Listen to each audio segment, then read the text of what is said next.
Hello everyone, welcome to exam aura. Daily current affairs में आपका फिर से स्वागत है।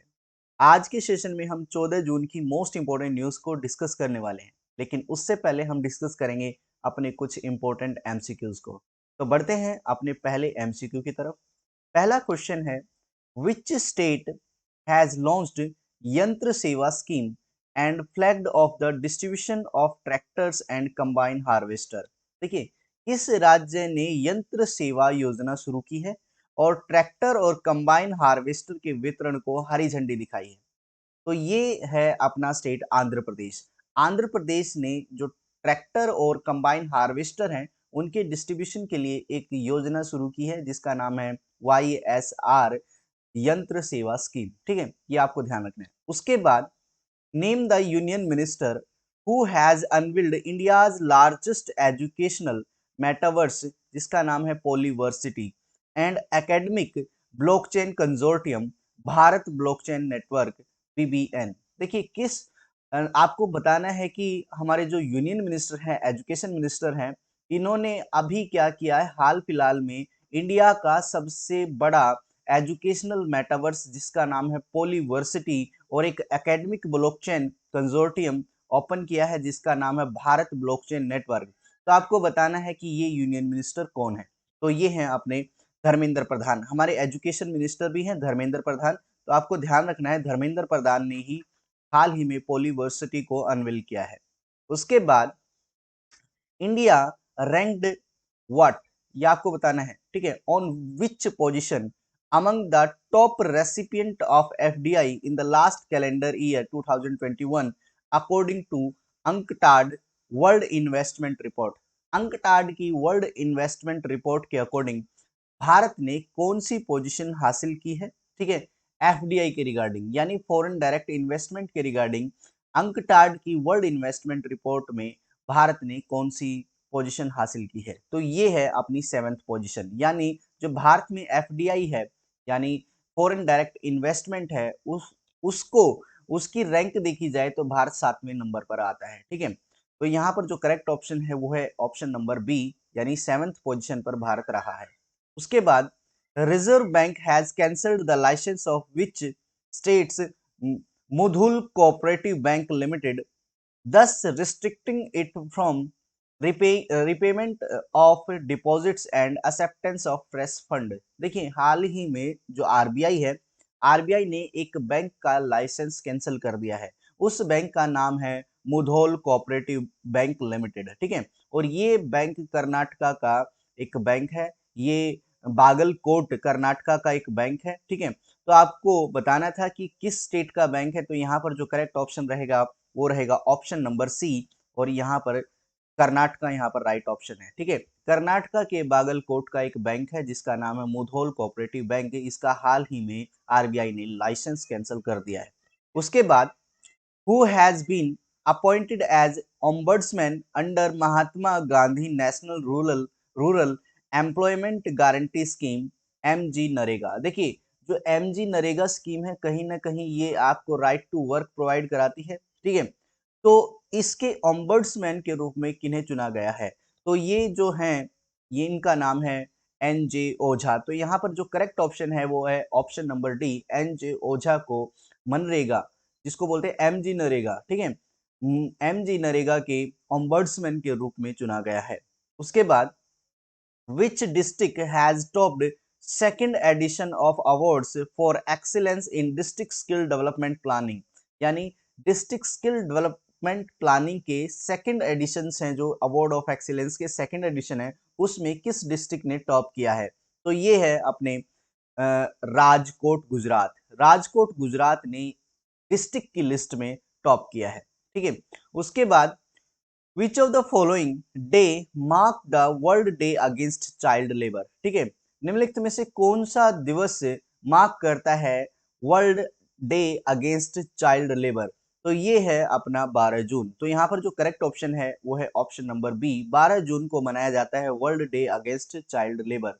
उसके बाद, which country recently released a new geological map of the moon? ठीक है, हाल ही में किस देश ने एक बहुत ही शानदार मैप प्रस्तुत किया है दुनिया के सामने चांद का यानी चंद्रमा का एक बहुत ही फाइनेस्ट इमेज प्रोड्यूस की है, एक तरीके से रिप्रेजेंट की है किस कंट्री ने, तो ये है चाइना। चाइना ने क्या है हाल फिलहाल में एक बहुत ही सुंदर इमेज, बहुत ही फाइनेस्ट इमेज, जियोलॉजिकल इमेज क्या है दुनिया के सामने रखी है, अनवील की है, ठीक है, चंद्रमा की।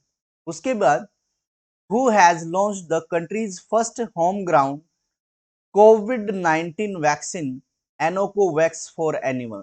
देखिए हाल ही में किस कंट्री ने एक एनिमल्स के लिए कोविड-19 से बचने के लिए एक वैक्सीन जारी की है और उसका नाम है एनोकोवैक्स, ठीक है। तो ये एनोकोवैक्स भारत ने जारी की है। भारत में एक हरियाणा बेस्ड एक आईसीएआर एक तरीके से मेडिकल रिसर्च सेंटर है जिसने ये एनोकोवैक्स बनाई है, ठीक है। तो ये एनिमल्स के लिए है और ये डेल्टा और ओमिक्रॉन वायरस पर क्या करेगी, एक तरीके से प्रभावित रहेगी, ठीक है, उसको ये ठीक कर सकती है। तो यहाँ पर जो आपको ध्यान रखना है, ये जो एनोकोवैक्स है इसको लॉन्च किया है अपने नरेंद्र सिंह तोमर ने। तो यहाँ पर जो करेक्ट ऑप्शन है यूनियन मिनिस्टर नरेंद्र सिंह तोमर, इन्होंने इस एनोकोवैक्स वैक्सीन को क्या किया है, लॉन्च किया है, ये आपको ध्यान रखना है। उसके बाद which of the following bank has partnered with the Just Money to expand its cardless EMI facility for purchase on the retail and e-commerce platform? तो आपको बताना है कि निम्नलिखित में से किस बैंक ने जेस्ट मनी के साथ पार्टनरशिप की है ताकि कार्डलेस ईएमआई फैसिलिटी को प्रमोट किया जा सके, ठीक है। और जो ये कार्डलेस ईएमआई फैसिलिटी है ये रिटेल और ई कॉमर्स प्लेटफॉर्म पर लागू होगी, ठीक है। तो ये बैंक है अपना आईसीआईसीआई बैंक, यानी ऑप्शन नंबर ए यहाँ पर करेक्ट ऑप्शन रहेगा, ठीक है। उसके बाद हम डिस्कस करते हैं 14 जून की मोस्ट इंपोर्टेंट न्यूज को। पहली न्यूज क्या है, इंटरनेशनल एल्बनीज अवेयरनेस डे 2022 ये मनाया गया 13 जून को, ठीक है। तो आपको ध्यान रखना है इंटरनेशनल एल्बनीज अवेयरनेस डे कब मनाया जाता है, 13 जून को, ठीक है। डिटेल पढ़े तो क्या है, देखिए इंटरनेशनल एल्बिनिज्म अवेयरनेस डे ये ऑब्जर्व किया जाता है 13 जून को, हर साल 13 जून को एल्बिनीज अवेयरनेस डे एक तरीके से ऑब्जर्व किया जाता है, सेलिब्रेट किया जाता है, ठीक है। और ये जो डे है ये रिप्रेजेंट करता है इम्पोर्टेंस को और celebration of human rights of people with albinism. Albinism बीमारी के साथ जो लोग जीते हैं, ठीक है, उनके राइट्स, उनके अधिकारों को सेलिब्रेट करने के लिए और इस दिन के कुछ विशेषताएं हैं उनको सेलिब्रेट करने के लिए ये दिन मनाया जाता है। अगर हम बात करें 2022 के एल्बिनिज्म अवेयरनेस डे की थीम की, तो इस साल की थीम थी united in making our voice heard. United in making our voice heard, मैंने आपको पहले भी बताया है, अगर आपसे डे नहीं पूछा जाता तो थीम आपसे पूछ ली जाती है, ठीक है। अगर देखो डे हर डे को याद रखना मुश्किल हो जाता है, ठीक है, लेकिन आप थीम तो याद रख सकते हैं। तो थीम आपके लिए बहुत ही इंपॉर्टेंट होता है और थीम आपसे पूछी जा सकती है आपके किसी भी एग्जाम में, ठीक है। अगर हम बात करें एल्बिनिज्म अवेयरनेस डे की, तो 18 दिसंबर 2014 में जो जनरल असेंबली है यूएन की, उसने अडॉप्ट किया था एक रेजोल्यूशन जिसमें प्रोक्लेम किया गया था कि हम 13 जून 2015 से इंटरनेशनल एल्बिनिज्म अवेयरनेस डे मनाएंगे, ठीक है। तो ये आपको ध्यान रखना है कि ये 13 जून 2015 से इस दिन की शुरुआत हुई थी। उसके बाद ब्रिटेन की जो क्वीन है ये बन गई हैं world second longest reigning monarch, ठीक है, यानी दुनिया की दूसरी सबसे लंबे समय तक राज करने वाली राजशाही ब्रिटेन की महारानी बन गई है, ठीक है, दूसरे नंबर की। अभी भी पहले नंबर का एक मोनार्क होता रहता है जो कि थाईलैंड का मोनार्क है, ठीक है। अगर हम बात करें ब्रिटेन की क्वीन एलिजाबेथ सेकंड की, इन्होंने ओवरटुक किया है, पछाड़ दिया है, मतलब ओवरटुक का मतलब एक तरीके से थाईलैंड के king to become the second world world's second longest reigning monarch in the history after France Louis 14वें। देखिए थाईलैंड के किंग को पछाड़ दिया है, थाईलैंड के किंग को पछाड़ कर अब ये दुनिया के दूसरे नंबर पर सबसे लंबे समय तक राज करने वाली राजशाही बन गई है, ठीक है, एलिजाबेथ सेकंड। आपको ध्यान रखना है एलिजाबेथ सेकंड। अगर हम बात करें तो ये 96 ईयर्स ओल्ड क्वीन है जिन्होंने हाल ही में 70 साल सर्विस के, मतलब राष्ट्र सर्विस के 70 सालों को सेलिब्रेट करने के लिए प्लेटिनम जुबली मनाई है, ठीक है। अगर हम बात करें तो इन्होंने ओवरटेक कर लिया है थाईलैंड के किंग भूमिबोल अदुल्या देश को, ठीक है। अदुल्यादेज को, भूमिदोल अदुल्यादेज को, जो कि थाईलैंड के राजा हैं, उनको ओवरटेक कर लिया है, यानी उनको पछाड़ दिया है। अब ये दूसरे नंबर पर आ गई है, पहले दूसरे नंबर पर थाईलैंड के राजा होते थे। अगर हम बात करें पहले नंबर की, तो लुई 14वें जो कि फ्रांस के राजा हैं, ठीक है, फ्रांस के शासक रहे हैं, ये लॉन्गेस्ट रेनिंग मोनार्क है, ठीक है, अभी तक ये लॉन्गेस्ट है, ठीक है, एक तरीके से सबसे ज्यादा लंबे समय तक राज करने वाले राजशाह हैं, ठीक है, ये आपको ध्यान रखना है, लुई 14वें। तो लुई 14वीं का जो टेन्योर था वो 72 साल का और 110 दिन का था, 72 साल 110 दिन का था। और जो हमारी ये एलिजाबेथ सेकंड है, इनका जो टेन्योर है अभी 70 साल का हो चुका है। अभी भी अगर ये हो सकता है 2 साल बाद, 2 साल 10 110 दिन बाद, 2 साल 110 दिन बाद ये क्या है, लॉन्गेस्ट, वर्ल्ड की लॉन्गेस्ट रेनिंग मोनार्क बन जाए, ठीक है, ये आपको ध्यान रखना है। तो पहले नंबर पर अभी भी लुई 14वें है, सेकंड नंबर पर एलिजाबेथ सेकंड आ गई, और थर्ड नंबर पर थाईलैंड के राजा भूमिबोल अदुल्यादेज हैं, ठीक है, ये आपको ध्यान रखना है। उसके बाद अगर हम बात करें, यूके की कैपिटल की लंदन है, और इसके प्राइम मिनिस्टर बोरिस जॉनसन है, और करेंसी यहाँ पर पाउंड स्टर्लिंग है, ठीक है, ये आपके लिए इंपॉर्टेंट स्टैटिक जीके रहेगा, ये आप नोट डाउन करेंगे। उसके बाद आर प्रज्ञानंद जो कि हमारे ग्रैंड मास्टर है, इन्होंने जीता है Norway chess group A open chess tournament, ठीक है, Norway chess group A open chess tournament जीता है आर प्रज्ञानंद ने, ठीक है। अगर हम बात करें, तो ये हमारे यंग इंडियन ग्रैंड मास्टर हैं आर प्रज्ञानंद, ये इन्होंने जीता है Norway chess group A open chess tournament, और इस टूर्नामेंट में इन्होंने 7.5 पॉइंट्स 9 राउंड में बनाकर ये खिताब जीता है, ठीक है, 9 राउंड में 7.5 पॉइंट्स हासिल करके ये खिताब इन्होंने अपने नाम कर लिया है। अगर हम बात करें, तो प्रज्ञानंद ने किस किस को हराया है, ये सेकंड पोजीशन पर रहे हैं, इंटरनेशनल मास्टर मार्सेल एफ्रोइम्स्की, ये, और इंटरनेशनल मास्टर जुंग मिनसियो, ये स्वीडन से हैं, ये क्या है, सेकंड नंबर पर रहते हैं, मतलब इनको पछाड़ कर क्या है, आर प्रज्ञानंद ने ये खिताब अपने नाम किया है, ठीक है, ये आपको ध्यान रखना है।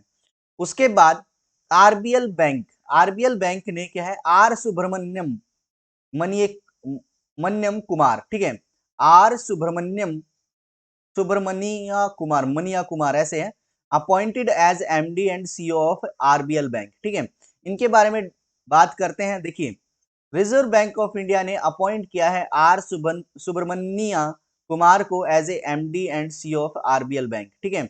आरबीएल बैंक क्या है, इसका फॉर्मर जो नाम था, पहले वाला नाम था, वो था the Ratnakar bank limited, Ratnakar bank limited इसका पुराना नाम है, ठीक है, आरबीएल बैंक का, या फुल फॉर्म भी कह सकते हैं, ठीक है। अगर हम बात करें, जो आर सुब्रमण्या कुमार जो हैं, वो मैनेजिंग डायरेक्टर और चीफ एग्जीक्यूटिव रहे हैं पहले, किसके, ये state run Indian overseas bank के चीफ एग्जीक्यूटिव और डायरेक्टर भी रहे हैं, ठीक है। अगर हम बात करें सुब्रमण्या कुमार की, तो सुब्रमण्या कुमार जो मैनेजिंग डायरेक्टर और चीफ एग्जीक्यूटिव भी रहे हैं इंडियन ओवरसीज बैंक के, ठीक है, ये आपको ध्यान रखना है। अब इनको चुना गया है एमडी और सीईओ ऑफ आरबीएल बैंक। अगर हम बात करें आरबीएल बैंक के हेडक्वार्टर की, तो मुंबई में है, और इसकी स्थापना हुई थी अगस्त 1943 में, 1943 में इस बैंक की स्थापना की जा चुकी थी। उसके बाद Ather Energy partners SBI for customer retail finance, देखिए, एथर एक मोटर कॉप कंपनी है, इसने क्या किया है, इसने एसबीआई के साथ समझौता किया है ताकि रिटेल फाइनेंस को लागू किया जा सके, बढ़ावा दिया जा सके। ये देखिए, electric two wheeler manufacturer ether energy, इन्होंने पार्टनरशिप की है स्टेट बैंक ऑफ इंडिया के साथ, ताकि प्रोवाइड किया जा सके कस्टमर को व्हीकल फाइनेंसिंग, ठीक है, यानी जो व्हीकल फाइनेंसिंग फैसिलिटीज है उसको प्रोवाइड करने के लिए, कस्टमर को प्रोवाइड करने के लिए, जो एथर एनर्जी है, इसने स्टेट बैंक ऑफ इंडिया के साथ पार्टनरशिप की है। अगर हम बात करें, तो एथर एनर्जी कस्टमर जो भी होंगे, वो इंस्टेंट लोन ले सकते हैं एसबीआई बैंक से योनो ऐप के थ्रू, और ये जो बैंक रेट रहेगी, इंटरेस्ट रेट रहेगी, वो 9.55% पर एनम रहेगी, ये आपको ध्यान रखना है। अगर हम बात करें एथर एनर्जी ओनर की, तो ये है हीरो मोटरकॉप ही है, ठीक है, यानी एक तरीके से हीरो मोटरकॉप की ही एक सब्सिडरी है एथर एनर्जी, ठीक है, और इसका हेडक्वार्टर कहां पर है, बेंगलुरु में है, और इसके फाउंडर है तरुण मेहता और स्वप्निल जैन। स्वप्निल जैन और तरुण मेहता इसके क्या है, फाउंडर है। ये आपको ध्यान रखना है, एथर एनर्जी के। उसके बाद ये है टेंसेंट ने खरीदा है स्टेक्स इन फ्लिपकार्ट वर्थ 2060 करोड़, यानी 2060 करोड़ के जो स्टेक्स हैं वो अब फ्लिपकार्ट से टेंसेंट ने खरीद लिए हैं, ठीक है। यानी जो फ्लिपकार्ट में जो स्टेक्स हैं वो लगभग 2060 करोड़ के जो स्टेक्स हैं वो टेंसेंट ने खरीद लिए हैं फ्लिपकार्ट से। अगर हम बात करें तो ये एक चाइनीज टेक्नोलॉजी कॉन्ग्लोमरेट है टेंसेंट, ठीक है, चाइनीज टेक्नोलॉजी कॉन्ग्लोमरेट है टेंसेंट। इन्होंने खरीदे हैं कितने, फ्लिपकार्ट के लगभग 264 मिलियन डॉलर के, जो कि बनते हैं 2060 करोड़ रुपए के जो स्टेक्स हैं वो अब टेंसेंट ने खरीद लिए हैं, ठीक है। ये कहां से खरीदे, बिनी बंसल जो कि को फाउंडर है फ्लिपकार्ट के को फाउंडर बिनी बंसल से ये स्टेक खरीदे गए हैं। अगर हम बात करें टेंसेंट की स्थापना की, तो टेंसेंट की स्थापना हुई थी 11 नवंबर 1998 में और इसका हेडक्वार्टर शेनझेन में और गुआंगडोंग चाइना में है, शेनझेन गुआंगडोंग चाइना में। अगर हम बात करें चेयरमैन की, तो चेयरमैन और सीईओ हैं पोनी मा और प्रेसिडेंट है मार्टिन लाउ यहाँ के प्रेसिडेंट है। तो आपके लिए ये जो टेंसेंट है ये इंपॉर्टेंट हो जाता है। टेंसेंट के सीईओ पूछे जा सकते हैं, चेयरमैन पूछे जा सकते हैं, प्रेसिडेंट पूछे जा सकते हैं, इसका हेडक्वार्टर पूछा जा सकता है। हाल फिलहाल में जो करंट में जो भी ऑर्गेनाइजेशन रहता है, जो भी कंपनी रहती है, उसके सीईओ, एमडी, सीईओ और चेयरमैन आपसे पूछे जा सकते हैं। तो ये आपके लिए बहुत ही इंपॉर्टेंट स्टैटिक जीके हैं, आप इसको नोट डाउन करेंगे। उसके बाद Nirmala Sitharaman inaugurated national museum of custom and GST in Goa. Nirmala Sitharaman जो हमारे फाइनेंस मिनिस्टर हैं, इन्होंने गोवा में जीएसटी और कस्टम के लिए एक म्यूजियम ओपन किया है, नेशनल म्यूजियम ओपन किया है।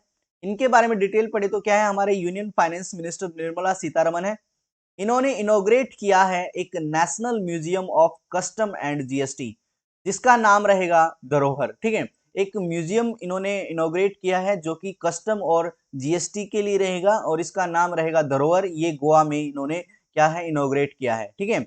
और जो ये इनॉग्रेशन हुआ है ये कहीं ना कहीं आजादी ka Amrit Mahotsav iconic week of ministry of finance को सेलिब्रेट करने के लिए किया गया है, ठीक है।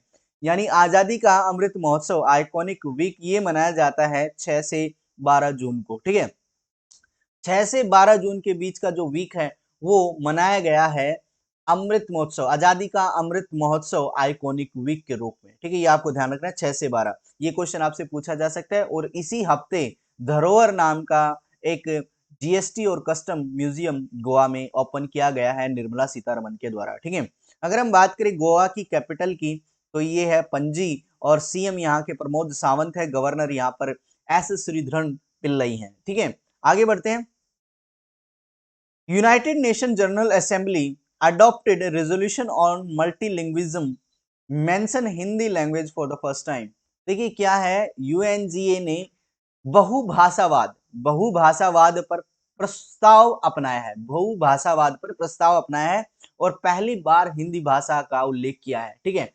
अगर हम बात करें यूएन की जनरल असेंबली में पहली बार हिंदी का उल्लेख किया गया है, हिंदी को एक तरीके से भाषा का दर्जा दिया गया है। अगर हम बात करें तो यूनाइटेड नेशन की जनरल असेंबली में, यूएनजीए में एक ने क्या किया है, एक अडॉप्ट किया है एक इंडिया स्पॉन्सर्ड रेजोल्यूशन को, यानी इंडिया ने स्पॉन्सर्ड किया था इस रेजोल्यूशन को, तो उसको अडॉप्ट किया है। ये जो रेजोल्यूशन है वो मल्टीलिंग्विज्म पर है, मल्टीलिंगुअलिज्म पर है, ये आपको ध्यान रखना है, बहुभाषावाद पर है और इसमें हिंदी को पहली बार रिकॉग्नाइज्ड किया गया है, ठीक है। अगर हम बात करें इसी रेजोल्यूशन में बांग्ला और उर्दू को भी क्या है, एक तरीके से जगह मिली है, इसको भी रिकॉग्नाइज्ड किया गया है, ये आपको ध्यान रखना है। अगर हम बात करें यूनाइटेड नेशन की जनरल असेंबली के प्रेसिडेंट कौन है, ये है अब्दुल्ला शाहिद और जो हेडक्वार्टर है यूनाइटेड नेशन जनरल असेंबली का हेडक्वार्टर ये न्यूयॉर्क यूनाइटेड स्टेट में है, ये आपको ध्यान रखना है। उसके बाद आरबीआई ने क्या किया है, इंक्रीज कर दिया है इंडिविजुअल हाउसिंग लोन लिमिट को ऑफ फॉर कोऑपरेटिव बैंक्स। इसके बारे में डिटेल पढ़ते हैं। देखिए रिजर्व बैंक ऑफ इंडिया ने क्या किया है, डिसाइड किया है वो इंक्रीज करेगा एग्जिस्टिंग लिमिट को, जो अब की लिमिट है उसको इंक्रीज करने जा रहा है on individual housing loan provide by the cooperative bank.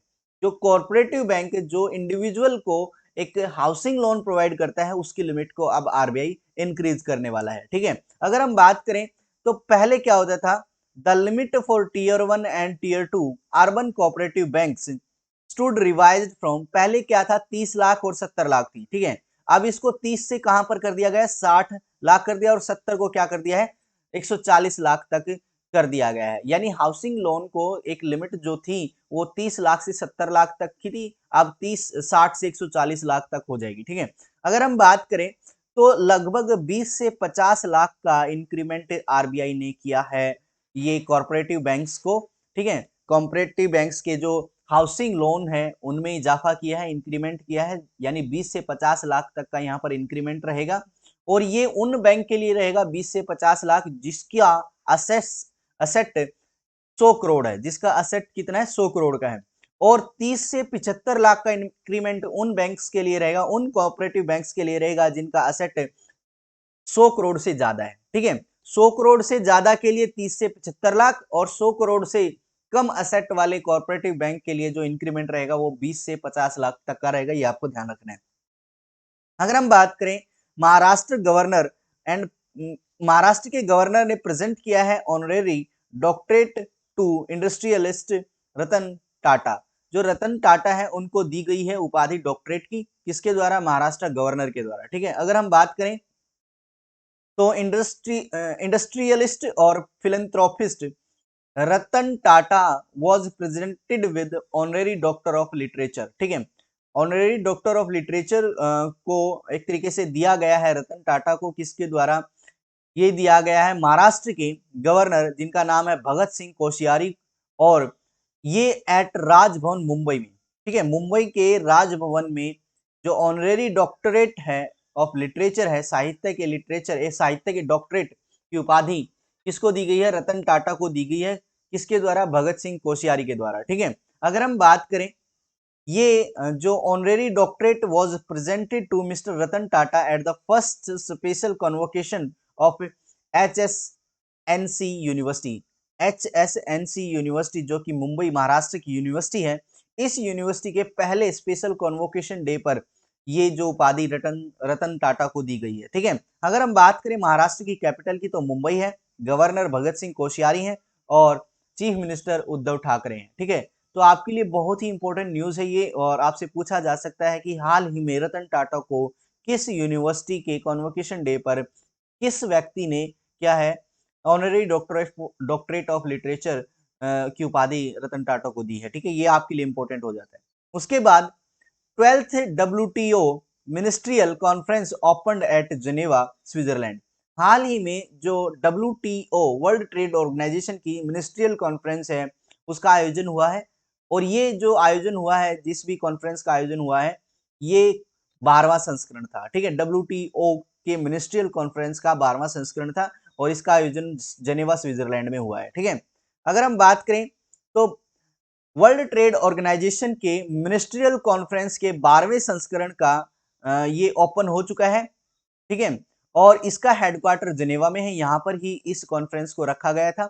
अगर हम बात करें तो director general of World Trade Organization Ngozi Okonjo Iweala, Ngozi Okonjo Iweala यहाँ के डायरेक्टर जनरल है। इन्होंने एड्रेस किया था ओपनिंग सेरेमनी को। ठीक है, किसकी ओपनिंग सेरेमनी को, वर्ल्ड ट्रेड ऑर्गेनाइजेशन की 12वीं मिनिस्ट्रियल कॉन्फ्रेंस जो कि स्विट्जरलैंड जेनेवा में आयोजित हुई है 12 जून को। ठीक है, इसकी ओपनिंग सेरेमनी को इसके जो डायरेक्टर जनरल हैं वर्ल्ड ट्रेड ऑर्गेनाइजेशन के, कौन है, नगोजी ओकोंजो इवेला, इन्होंने क्या किया है, इसको एड्रेस किया है। ठीक है, उसके बाद ambassador Rabab Fatima, ambassador Rabab Fatima appointed UN under secretary general. ठीक है, इनके बारे में पढ़ते हैं तो क्या है, एम्बेसडर रबाब फातिमा ये permanent representative of Bangladesh United Nation has been appointed as under secretary general of United Nation. देखिए,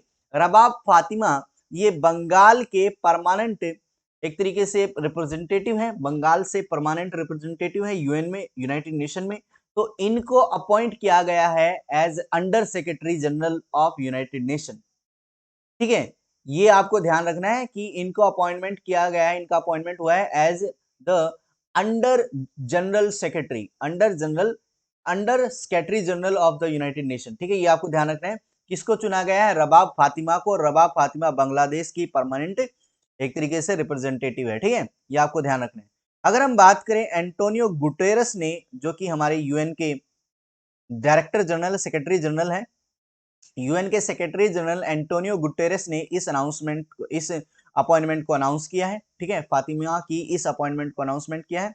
और जो ये फातिमा है, रबाब फातिमा, ये सक्सीड करेंगी कोर्टने रेट्रे को। ठीक है, कोर्टने रेट्रे को, जो कि जमैकन एक पर्सनैलिटी है, जमैका से है, तो इनको ये रिप्लेस करेंगे। ठीक है, अगर हम बात करें, ये जो रबाबा फातिमा है, ये कैरियर डिप्लोमेट है बांग्लादेश से। ठीक है, कैरियर डिप्लोमेट कहां से है? बांग्लादेश से है। इन्होंने बांग्लादेश फॉरेन सर्विसेज को 1989 में ज्वाइन किया था। ठीक है, ये आपको ध्यान रखना है। ये आपसे पूछा जा सकता है किस देश की एक तरीके से ये नागरिक है। ठीक है, रबाब फातिमा, और किस देश के एक तरीके से राजदूत हैं यूएन में, ये भी आपसे पूछा जा सकता है। उसके बाद टीनेजर राहुल श्रीवास्तव, ये बन गए हैं इंडिया के 74th ग्रैंड मास्टर। ठीक है, तो grand master 74th grand master कौन बने हैं? टीनेजर राहुल श्रीवास्तव। अगर इनके बारे में पढ़े तो राहुल श्रीवास्तव पी ऑफ तेलंगाना, ये तेलंगाना से संबंध रखते हैं, तेलंगाना से बिलोंग करते हैं। ये बन गए हैं इंडिया के 74th ग्रैंड मास्टर। इन्होंने अचीव किया है टाइटल को after breaking the 2500 kilo points barrier in live FIDE rating during the 9th Catolica chess festival 2022 in Italy.